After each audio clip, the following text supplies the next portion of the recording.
Bismillahirrahmanirrahim. Alhamdulillahi Rabbil Alamin. Allahumma salli wa sallim ala Sayyidina Muhammadin al-Fatihi lima ughliq wal khatimi lima sabaq nasiril haqqi bil haqq wal hadi ila siratikal mustaqim wa ala alihi wa ashabihi haqqa qadrihi wa miqdarihil azim. Subhanaka la ilma lana illa ma 'allamtana innaka antal alimul hakim wala haula wala quwwata illa billahil aliyyil azim. Rabbi israh li sadri wa yassir li amri wahlul 'uqdatam min lisani yafqahu qawli amma ba'd. Masyarul hadirin jamaah yang dimuliakan Allah Subhanahu wa taala. Alhamdulillah kita masih digerakkan hati kita, diringankan langkah kaki kita, sehingga kita bisa hadir di satu majelis ilmu yang sangat dicintai Allah dan Rasul-Nya, dan di tempat yang juga sangat dimuliakan dan diberkahi oleh Allah Subhanahu wa ta'ala. Pada kesempatan pertemuan sebelumnya kita sudah membahas ayat 139 dari surat Al-Baqarah, yang dalam ayat tersebut Allah membahas tentang perdebatan umum tentang Allah dan agama. Pada saat yang sama Allah membantah dalam ayat tersebut terkait dengan pemahaman mereka tentang Allah dan agama. Di dalam ayat 139 Allah Subhanahu wa ta'ala mengatakan wa huwa rabbuna wa rabbukum.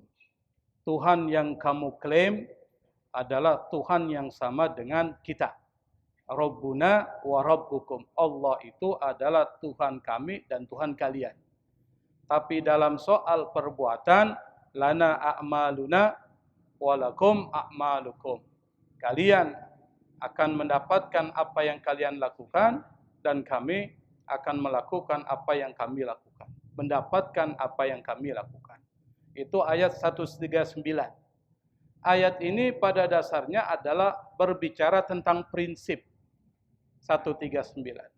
Pada ayat 140 nanti kemudian Allah Subhanahu wa ta'ala membantah mereka secara kasus. Kalau pertama prinsipnya dibantah. Yang kedua, pada ayat 140 itu Allah membantahnya secara kasus.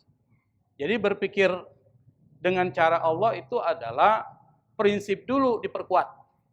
Nanti soal realisasinya dalam kasus per kasus. Itu Islam. Jadi enggak sembarangan, harus ada konsepnya. Dari konsep itu nanti baru diturunkan dalam program. Enggak boleh langsung program tanpa ada konsep. Akan ngawur, akan mubazir. Seperti yang kita lihat, program MBG kan berangkat bukan dari konsep yang kuat. Yang terjadi apa?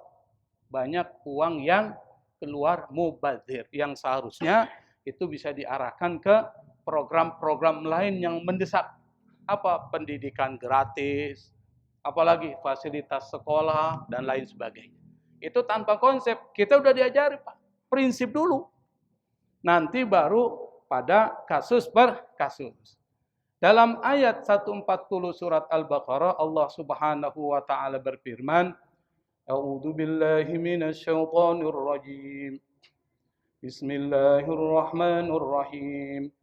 Am taquluna inna Ibrahim wa Ismail wa Ishaq wa Yaqub wal asbat kanu hudan aw nasara. Qul a'antum a'lamu amillah wa man azlamu mimman katama syahadatan 'indahu minallah wa ma Allahu bighafilin amma ta'malun. Ayat ini latar belakangnya adalah terkait dengan orang-orang Yahudi dan orang-orang Nasrani pada zaman Nabi Muhammad sallallahu alaihi wasallam yang mereka mengklaim Apa klaim mereka? Klaim mereka itu mereka mengatakan nabi-nabi itu dari golongan mereka. Sehingga mereka bangga. Bangganya itu kemudian merendahkan yang lain. Apa yang diklaim? Pertama Ibrahim. Ismail pun dianggap bagian dari Bani Israel. Yang kedua Ishak, Yakub, dan seterusnya. Padahal agama Yahudi itu dan agama Nasrani itu lahir setelah Nabi Musa. Agama Yahudi. Agama Nasrani setelah Nabi siapa, Pak? Nabi Isa. Nabi Musa dan Nabi Isa, mana yang lebih dulu? Ibrahim, Ishak, Ismail, Yakub, atau Nabi Musa? Mana lebih dulu? Atau Nabi Isa? Mana lebih dulu? Tentu lebih dulu Ibrahim. Karena nenek moyangnya lahir nanti dua anak. Namanya Ishak dan Ismail. Dari Ishak nanti jalurnya masuk di dalamnya Yakub, Nabi Yusuf, sampai Nabi Isa. Nabi-nabi itu. Tapi kata Allah, di antara keturunan Nabi Ibrahim dari jalur Ishak, ada yang zalim, ada yang muhsin. Yang muhsin, orang berbuat baik. Yang zalim, yang kita lihat sekarang. Nah, dari jalur Siti Hajar, Nabi Ibrahim punya anak namanya Ismail. Dari Ismail keturunannya enggak ada Nabi. Tetapi Allah berikan kemuliaan melalui jalur Ismail, Nabi yang terakhir. Siapa Nabi terakhir? Nabi Muhammad SAW. Terakhir, penutup para Nabi. Kalau dari Ishak Nabi terus sampai ratusan. Pak. Ditutup Nabi Isa, min Bani Israel. Dari Ismail tidak ada Nabi. Sampai ditutup khatamun nabiyyin, penutup para Nabi itu adalah Nabi Muhammad SAW. Adilnya Allah. Kalau dari jalur Ishak, Nabi semua. Jalur Nabi, dari Nabi Ismail, yang terakhir yang paling tinggi itu adalah Rasulullah SAW. Nah, dari latar belakang sejarah saja kita mengatakan klaim mereka itu adalah klaim keliru. Nah, kita akan bahas. Apa ayat tersebut? Yang pertama dimulai dengan am. Kata am itu adalah huruf atof. Sama dengan waw, sama dengan summa, sama dengan fa. Itu huruf atof. Tapi am ini di dalam kamus bahasa Arab arti umumnya adalah atau. Tetapi dalam ayat ini artinya bukan atau.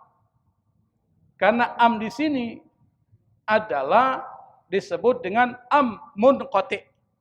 Nah, kita belajar nahu sedikit, Pak. Penting nih nahu. Am itu ada dua, ada muttasil, ada munqati. Kalau dia muttasil itu artinya atau. Saya beri contoh. Di dalam ayat ini disebutkan qul a antum a'lamu amillah. Katakan, apakah engkau yang lebih tahu atau Allah? Pakai am. Ini namanya am muttasil. Kalau belajar nahu ya, yang enggak mau belajar nahu diam aja. Enggak usah dipikirin kan? Tapi yang supaya kita tahu aja. Nah, am yang di sini artinya am munqati. Munqati itu artinya terputus. Kalau muttasil bersambung. Apa itu munqati? Munqati itu fungsinya adalah untuk pengingkaran. Namanya istifham inkari.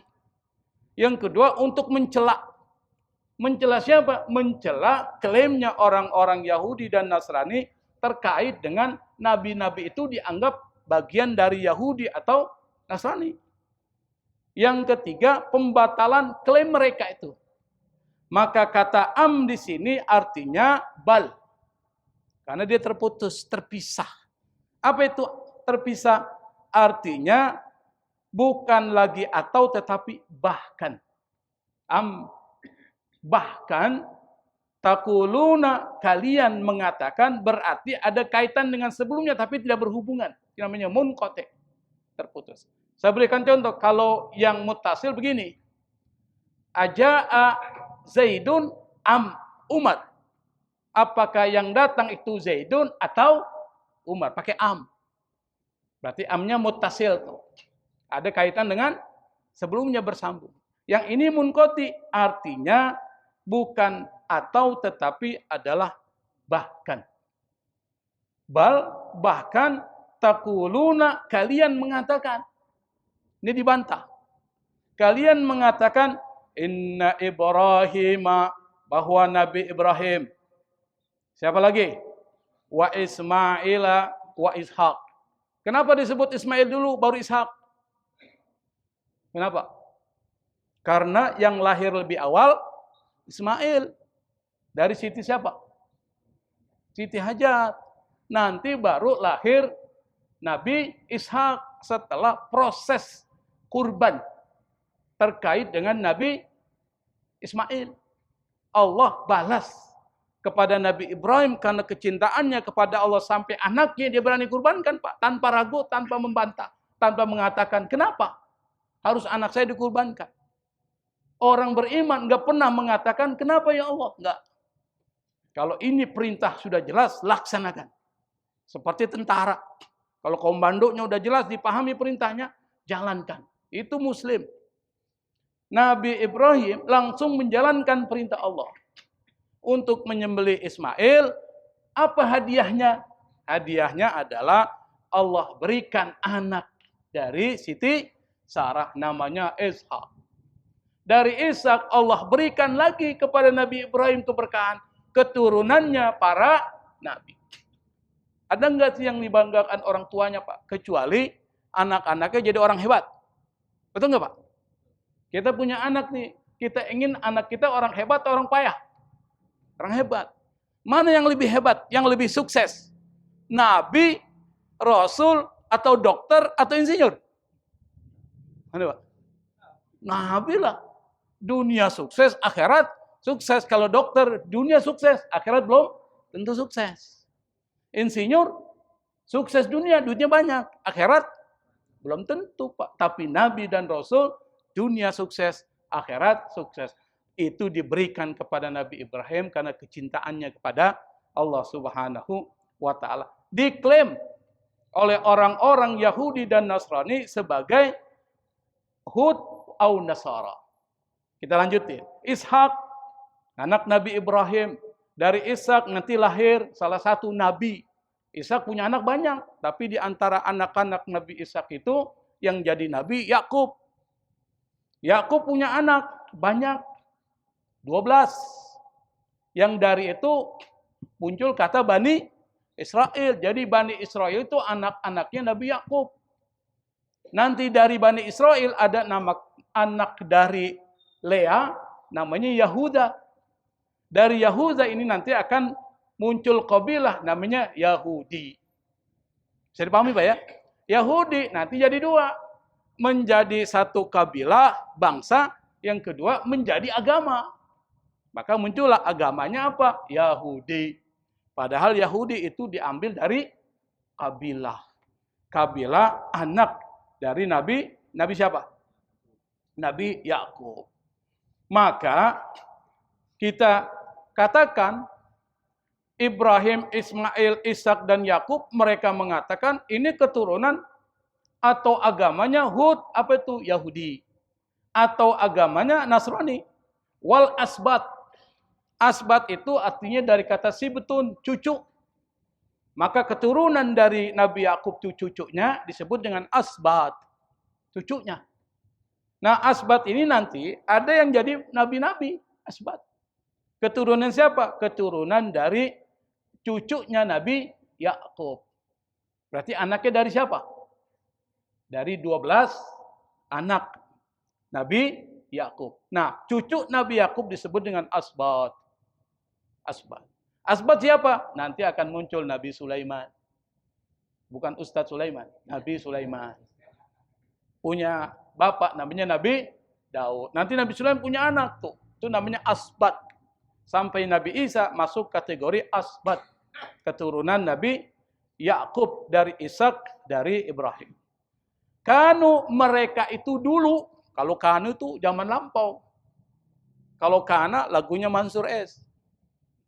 Pernah dengar lagu kana, Pak? Kana. Itu lagunya Mansur S. Kalau kanu artinya dulu. Mereka itu dulu siapa? Hud. Nah, ternyata mereka menggunakan kata Hud. Hud ini nanti dinisbatkan kepada Yahudi. Jadi istilah Yahudi itu nanti ada menggunakan kata al-Yahud, ada menggunakan Hud. Apa artinya Hud? Hud itu diambil dari kata kembali. Hud, inna hudna ilaik. Nanti ayat Al-Quran ada mengatakan demikian. Yang kedua, arti Hud itu dalam bahasa Arab artinya berbalik arah, condong. Arti Hud itu dalam bahasa Arab artinya tenang. Kenapa di sini digunakan kata Hud? Yang pertama, sekali lagi, ini dinisbatkan kepada orang-orang Bani Israel pada zaman Nabi Musa yang mereka itu melakukan kesalahan besar. Apa kesalahan besarnya? Kesalahan besar yang pertama adalah mereka menyembah anak sapi. Kalau Nurul Iman menyembelih sapi. Kalau Bani Israel dulu menyembah anak sapi. Yang anak sapi ini didesain oleh seorang namanya Samiri. Disembah. Sampai Nabi Musa marah tuh. Dosa besar gitu Pak. Dosa besar. Karena menyembah selain Allah. Itu udah keluar dari agama Islam. Karena agama Nabi Musa agama Islam. Yang kedua, kesalahan besar mereka sampai Allah murka, sampai Allah bunuh mereka. Apa? Mereka meminta kepada Nabi Musa supaya diperlihatkan Allah secara langsung, dia lihat. Arinallaha jahratan. Kata Bani Israel kepada Nabi Musa, dibilang, ya Musa, kami nggak akan percaya sama engkau sampai engkau perlihatkan kepada kami dengan jelas. Saya lihat dengan mata kepala sendiri, Allah itu seperti apa. Ini kacau nih Pak. Nabi Musa aja nggak mampu melihat Allah secara langsung. Berbicara melalui tabir. Kalimullah berbicara, nggak langsung. Pernah Nabi Musa ketika meminta diperlihatkan, apa yang terjadi? Nabi Musa kharra raki'an wa anab. Apa? Langsung pingsan. Nggak bisa melihat itu. Kenapa? Karena gunung bergetar. Itu baru tandanya belum melihat Allah. Di dunia nggak mungkin ada orang bisa melihat Allah. Kalau ada orang bermimpi ketemu Allah, murtad ya. Kenapa murtad? Nggak mungkin. Tapi nanti di akhirat, kita akan diberikan satu nikmat yang lebih besar daripada surga. Apa nikmatnya? Ru'yatullah. Wujuhu yawma idin nadira ila rabbiha nadira.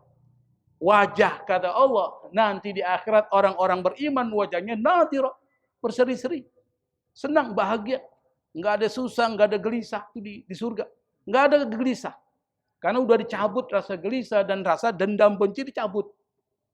Nadira, berseri-seri, dikasih oleh Allah ila rabbiha nadira, kepada Tuhannya mereka akan lihat langsung. Nanti di akhirat enggak ada satu kenikmatan yang paling besar kecuali kenikmatan melihat wajah Allah Subhanahu wa taala.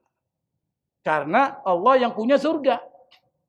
Saya berikan contoh Pak, ada seorang untuk memudahkan pemahaman, ini tauhid. Ada seorang anak enggak pernah ketemu bapaknya. Enggak pernah ketemu bapaknya. Tapi hari-hari dia, kebutuhan dia, fasilitas dia diberikan oleh bapak itu. Tapi nggak pernah ketemu. Dia cuma berhubungan melalui surat. Kira-kira anak itu rindu nggak dengan bapaknya? Rindu nggak Pak? Rindu. Nah tiba-tiba bapaknya, anak ini udah dapat kenikmatan. Apa kenikmatannya? Semua fasilitas diberikan, semua kebutuhan dipenuhi. Tiba-tiba bapaknya datang. Mana yang lebih senang? Dia nerima fasilitas atau ketemu bapaknya? Ketemu bapaknya. Itu yang akan kita alami kalau kita masuk ke dalam surga Allah. Kita udah dapat kenikmatan oleh Allah, surga yang luar biasa. Dikasih bonus. Yang bonus itu adalah bonus yang luar biasa apa? Melihat an-nadharu ila wajhillah. Melihat kepada wajah Allah Subhanahu wa taala. Ini akidah Ahlus Sunnah wal Jamaah. Kalau Mu'tazilah nggak percaya itu. Nah, karena mereka melakukan kesalahan besar, menyembah anak sapi, kurang ajar sama Allah, yang membuat Allah murka kepada mereka. Nabi Musa sebagai nabi langsung minta kepada Allah Subhanahu wa taala apa? Minta ampunan buat kaumnya, mengakui kesalahannya dan taubat dengan ungkapan idna hudna ilaik. Ya Allah, kami bertobat kembali kepada kamu. Dari kata hudna, lalu mereka disebut dengan Hud. Artinya apa? Orang yang kembali bertobat dari penyimpangan-penyimpangan yang mereka lakukan. Dalam ayat ini disebutkan kanu hudan. Mereka itu, kata orang Bani Israel, para nabi-nabi yang saya sebutkan tadi dianggap bagian dari Hud, yaitu dari kelompok agama Yahudi. Itu satu. Yang kedua, au nasoro. Kata nasoro, Pak. Nasoro kan tulisannya gitu kan. Itu dalam sejarah agama, di dalam bahasa Arab yang pertama dari kata nasoro. Apa kata nasoro artinya? Menolong. Para penolong sebut dengan nasir, ansor. Nasir jamaknya ansor. Maka mereka bilang, nahnu ansarullah. Kami adalah para penolong Allah yang jaga akidah yang diturunkan Allah. Dari kata nasoro, lalu kemudian muncul jadi kata nasoro. Siapa nasoro? Orang-orang yang membantu dan menolong Nabi Isa dalam menyebarkan dakwanya. Mereka itu adalah pengikut Nabi Isa dan mereka merupakan ansarullah. Disebutkan dalam Al-Quran, nahnu ansarullah. Kami adalah para penolong Allah, pengikut Nabi Isa. Maka pengikut Nabi Isa disebut dengan Nasoro. Itu satu pendapat pertama. Pendapat yang kedua, kata Nasoro itu diambil dari kata Nasirah. Dalam bahasa Arab, Nasirah. Dalam bahasa Ibrani, Nazaret. Sama tuh, Nazaret, Naza. Zai itu dengan so. Karena ada kiro'ah. Kiro'ah apa? Sod dibaca zai. Apa? Ihdinas ziratal mustaqim. Qiraat. Ziratal ladzina an'amta 'alaihim ghairil maghdubi 'alaihim waladdallin.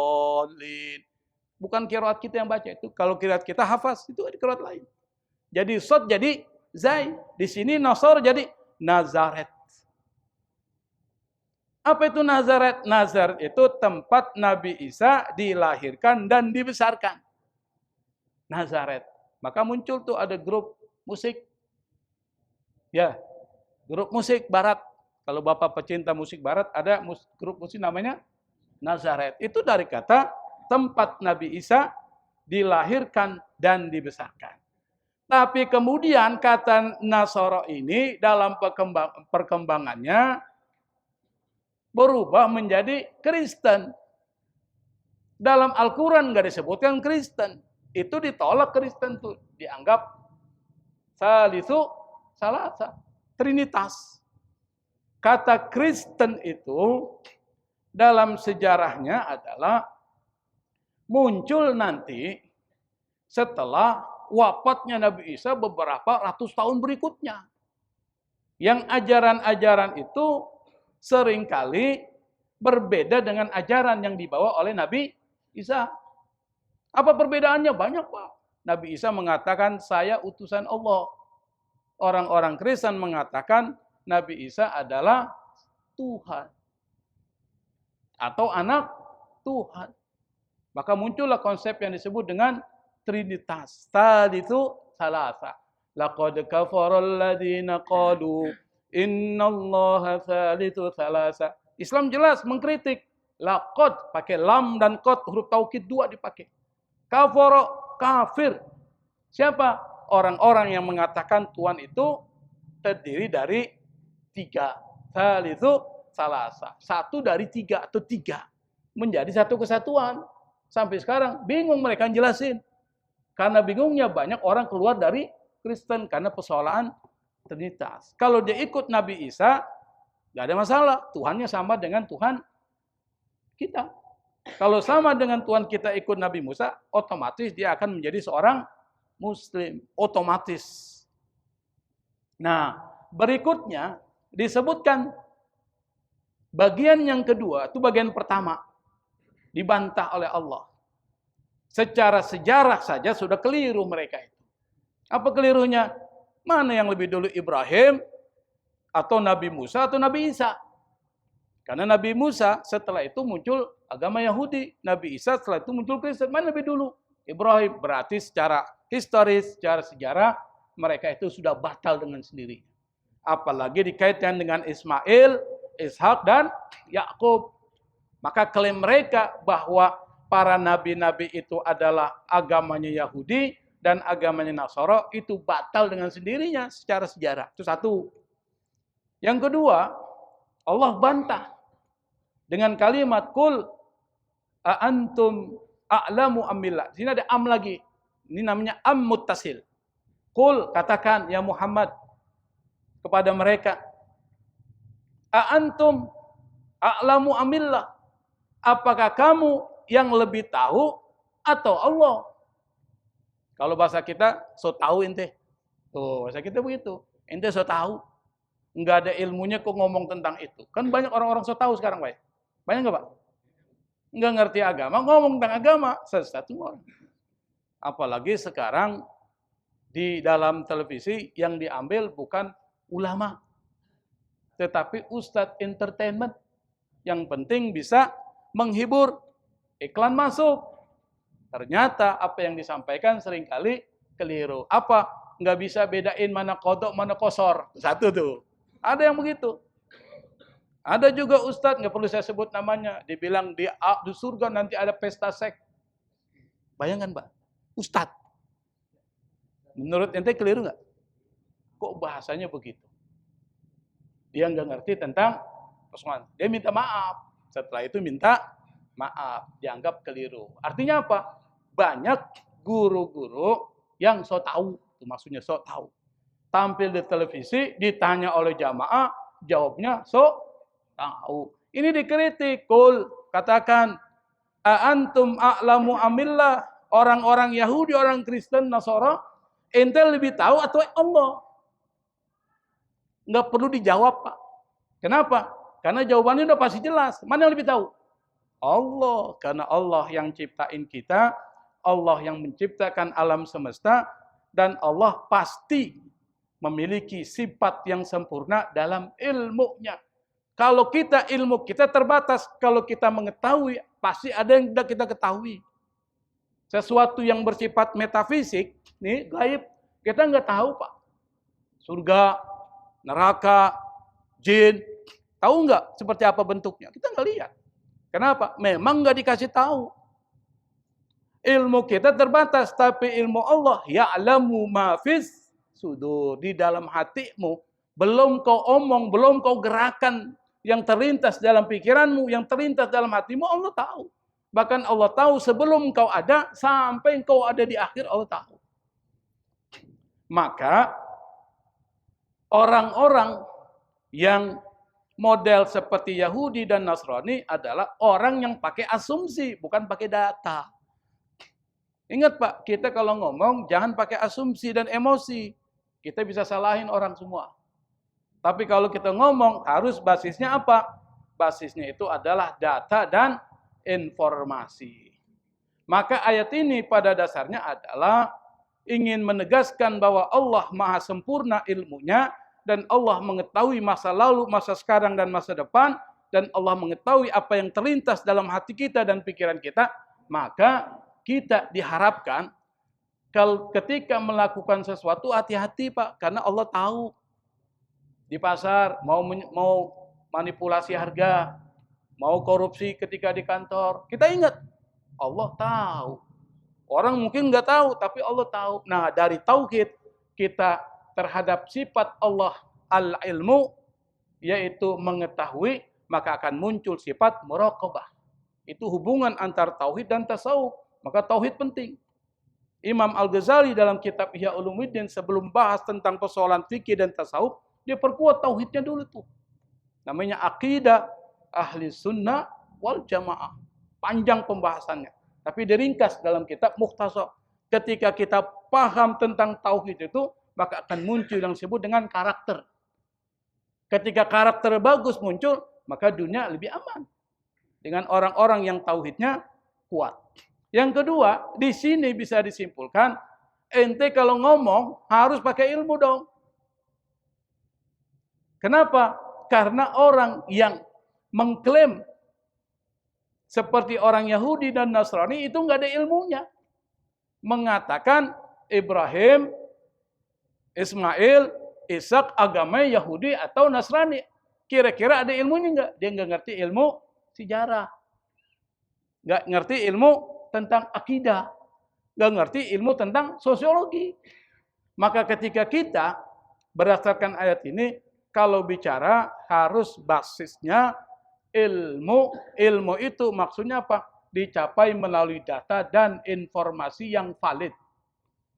Itu namanya ilmu. Tapi kalau asumsi, ngomong asumsi, cuma omon-omon tuh bahasanya. Asumsi itu kan omon-omon. Maka nggak akan sampai pada pengetahuan yang benar. Yang muncul apa? Fitnah. Yang muncul hoax. Yang muncul sesuatu yang bisa memberikan ketidakbaikan buat masyarakat. Yang ketiga, poinnya ingin disampaikan oleh Allah. Orang-orang Yahudi itu tahu. Nabi Muhammad SAW tahu, Pak. Kenapa mereka nggak beriman kepada Nabi Muhammad? Hasadan min indi anfusihim. Alasannya karena ada hasad, penyakit hati. Apa? Iri. Iri kepada siapa? Kepada Nabi Muhammad yang lahir jalurnya Ismail, bukan jalur Ishak. Iri dia. Padahal mereka sama-sama satu nenek moyang. Siapa nenek moyang mereka? Nabi Ibrahim. Satu nenek moyang, satu keluarga, ribut. Maka nggak heran kalau di sini ada satu keluarga juga ribut. Karena antara keturunan dari Nabi Ismail, keturunan dari Nabi Ishak sampai Yahudi, mereka nggak mau tuh kalau yang jadi nabi terakhir adalah Nabi Muhammad SAW. Padahal di dalam kitab Taurat mereka dijelaskan akan datang seorang nabi. Di dalam Injil yang asli dicatatkan, Ja'a min ba'di ismuhu Ahmad. Datang nanti setelahku, kata Nabi Isa, siapa? Seorang namanya Ahmad. Ahmad itu ya turunan katanya menjadi Muhammad. Karena akar katanya sama dari kata Hamidah. Ahmad, Muhammad. Mereka tahu, para pendeta mereka tahu. Tapi mereka sembunyikan. Dibantah oleh Allah Subhanahu wa taala, "Wa man azlamu mimman katama syahadatan 'indahu minallah." Wa man, siapa? Azlamu, yang lebih zalim daripada orang yang katama, menyembunyikan syahadatan, persaksian di sisi Allah Subhanahu wa taala. Maka orang yang menyembunyikan kebenaran itu disebut oleh Allah adalah orang yang paling zalim. Kenapa menggunakan azlam bukan zalim, tapi azlam, lebih zalim? Karena konsekuensi dari perbuatan mereka menyembunyikan persaksian itu adalah yang pertama menghilangkan kebenaran. Sampai sekarang konsekuensinya apa? Orang Kristen sampai sekarang masih percaya itu. Dengan sesuatu yang sudah diubah itu. Masih percaya. Bahkan ribut dengan kita ketika berdebat terkait dengan persoalan ketuhanan mereka. Mereka masih yakin. Apa dibilang? Konsep Tuhan itu misteri. Kita harus beriman aja. Nggak perlu dipertanyakan tuh. Ini gara-gara mereka ini. Yang membuat keruh situasi sampai menyembunyikan kebenaran. Kalau ditarik dalam konteks fikih, maka tafsirnya adalah ada yang disebut dengan syahadah. Apa itu syahadah? Memberikan kesaksian. Di dalam pernikahan perlu saksi nggak, Pak? Perlu. Kenapa nikah perlu saksi? Kenapa, Pak? La nikaha illa biwaliyin wa syahidai ad-din. Tidak sah nikah, kata Imam Syafi'i. Nggak sah pernikahan itu kecuali dengan wali dan 2 orang saksi. Kenapa 2 orang saksi harus hadir? Kenapa? Menandakan kesahan. Berarti dia penting apa enggak? Penting karena saksi itu adalah memperkuat fakta. Pernikahan terjadi, fakta. Kalau tidak ada bukti, maka ini menjadi persoalan. Maka diperkuatlah dengan bukti. Maka bahasa Arab, kata syahada, itu artinya ijazah. Bahasa Arab tuh. Kalau ditanya, ijazah ente apa? Bahasa Arab namanya syahada. Apa syahada? Sesuatu yang membuktikan ente pernah nggak mengikuti kegiatan yang ada ijazahnya. Makanya ijazah menjadi penting, Pak. Jangan anggap nggak penting tuh. Kalau anggap nggak penting, sampai sekarang ribut-ribut sampai sekarang. Udah selesai. Itu persoalannya kan. Ente pernah sekolah nggak? Sekolah nih dong. Mana buktinya? Oh iya, mana buktinya? Ini ada ijazah. Benar nggak ijazah ente? Periksa. Kalau periksa, kalau orang berani bawa ijazahnya asli, dia nggak takut. Periksa aja. Kenapa? Karena yang asli nggak mungkin bisa disembunyikan. Dikasih lihat ketahuan. Tapi kalau ragu-ragu memberikan, berarti ada sesuatu yang salah. Logikanya gitu. Orang anak kecil juga tahu tuh. Logikanya berarti ada sesuatu yang salah. Maka menyembunyikan kesaksian, kalau itu dibutuhkan, ente dosa. Misalnya seperti contoh. Ada orang korupsi, Pak, di pengadilan. Ente tahu dia korupsi. Punya data-datanya. Dijadikan saksi, nggak mau. Kalau ente nggak jadi saksi pada saat pembuktian itu, yang terjadi apa? Orang itu bisa lepas, Pak. Karena nggak ada bukti. Nggak ada saksi. Ente yang tahu, melihat sendiri, faktanya, tapi nggak mau memberikan kesaksian, maka kesalahannya banyak. Konsekuensinya banyak. Apa? Yang salah tidak dihukum. Yang kedua, orang akan pesimis dengan hukum. Ah, ngapain gua ke pengadilan? Pasti gua kalah karena gua nggak punya duit. Tuh. Alasannya akhirnya orang malas berperkara di pengadilan. Ada uang, ada apa? Hak perkara selesai. The end of discussion kalau orang baru bilang. Selesai, nggak perlu diskusi. Selesai uang. Sampai sekarang masih masalah, Pak. Masih masalah terkait dengan persoalan itu. Maka persaksian itu menjadi satu amanah yang kalau seandainya amanah itu tidak dijalankan, maka pertama ente di hadapan Allah akan bermasalah. Yang kedua, di hadapan manusia akan memberikan masalah. Karena itu maka orang yang tidak mau memberikan kesaksian dalam fikih itu dianggap orang yang paling zalim. Kenapa? Karena merusak sistem keadilan. Karena keadilan salah satunya ketika kita berperkara itu harus ada saksi dan saksi itu kejujuran.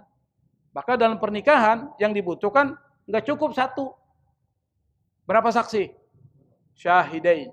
Kenapa dua? Karena dua itu memperkuat. Kalau satu belum tentu. Orang bisa aja bohong. Tapi kalau diperkuat dengan yang kedua, syahidain, dan orang yang menjadi saksi bukan orang biasa. Tapi orang yang dikenal integritasnya, sholatnya nggak pernah lepas. Nggak pernah melakukan satu perbuatan-perbuatan yang bisa menurunkan marwahnya. Maka salah satu persyaratan menjadi seorang perawi hadis untuk bisa dipercaya adalah terkait dengan persoalan itu tadi. Integritasnya itu menjadi sangat penting.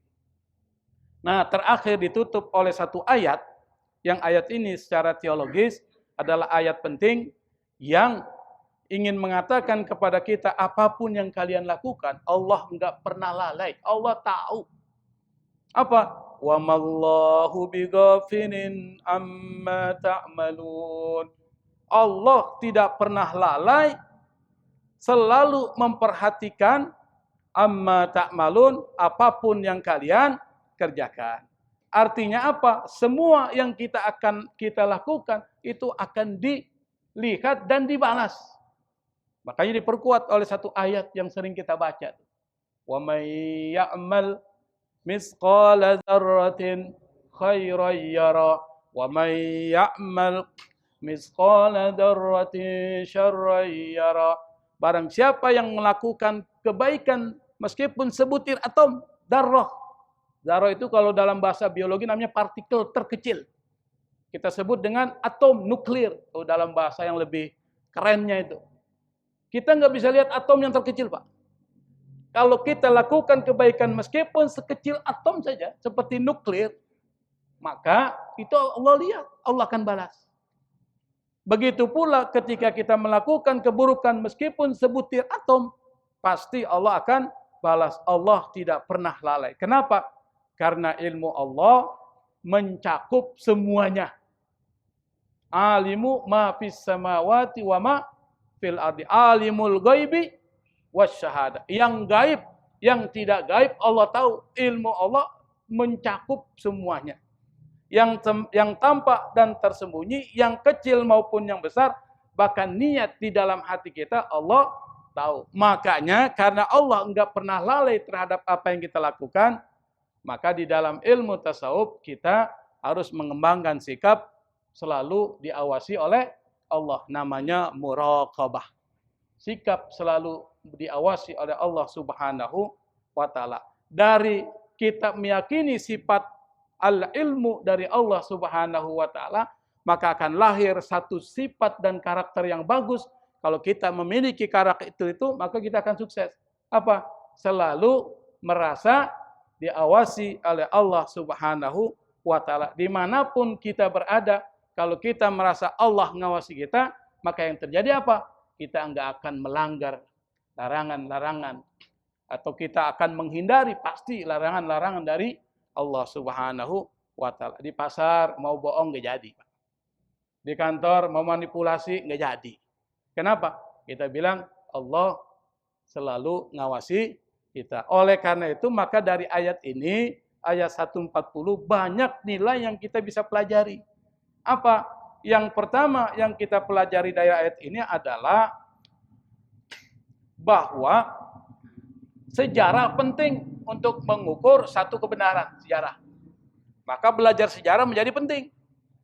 Yang kedua, kita harus memiliki satu yang disebut dengan amanah.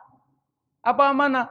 Amanah itu artinya tidak menyembunyikan persaksian kalau kita memang melihat itu sebagai satu fakta dan data. Yang ketiga, kita harus selalu merasa diawasi oleh Allah Subhanahu wa taala. Saya pikir ini yang bisa saya sampaikan. Semoga dengan ayat ini kita lebih banyak merenung bahwa apapun yang kita lakukan itu pasti diketahui oleh Allah. Tidak akan ada orang yang terlepas dari pengetahuan Allah Subhanahu wa taala. Wallahul musta'an. Wassalamualaikum warahmatullahi wabarakatuh.